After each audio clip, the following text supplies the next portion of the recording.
Hello friends, கம்பு கூழ் எப்படி செய்யுதுன்னு பார்க்கலாம். மார்னிங் வந்து 1 கப் ராகி மாவில் 2 கப் தண்ணி சேர்த்து நல்லா கரைச்சி வச்சிடலாம்.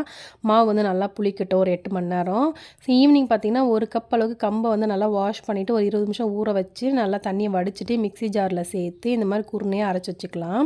இப்போ இது இருக்கட்டும். ஒரு பாத்திரத்தில் 8 கப் அளவுக்கு தண்ணி சேர்த்து நல்லா கொதிச்சதுக்கப்புறமா நம்ம அரைச்ச கம்பை வந்து சேர்த்துட்டு நல்லா வேகட்டும். இப்போ வந்து பார்த்திங்கன்னா நல்லா வெந்திருக்கு பாருங்கள். இந்த டைமில் நம்ம ராகி மாவு கரைச்சி வச்சோம் இல்லையா, அது வந்து சேர்த்துக்கலாம். ஒரு 8 மணி நேரம் புளிக்க வச்சுருக்கேன் ராகி மாவை. இப்போ வந்து நல்லா சேர்த்துட்டு கைவிடாமல் நல்லா வேக வச்சுக்கலாம். நல்லா வெந்து வரணும். இப்போ பாருங்கள் நல்லா வெந்துருச்சு. கையில் தண்ணி தொட்டு பார்த்தா இந்த மாதிரி ஒட்டாமல் வரணும். இப்போ ரெடி ஆகிடுச்சு. மார்னிங் பாருங்கள் எவ்வளோ சூப்பராக வந்து கூழ் ரெடி ஆகிருக்குன்ட்டு. நமக்கு தேவையான அளவுக்கு கூழ் வந்து ஒரு பாத்திரத்தில் சேர்த்துக்கலாம். எவ்வளோ கெட்டியாக இருக்குது பாருங்கள். இந்த அளவுக்கு இருக்கணும். தேவையான அளவுக்கு உப்பு, தேவையான அளவுக்கு தயிர் சேர்த்துட்டு நல்லா கலந்து விட்டுக்கலாம்.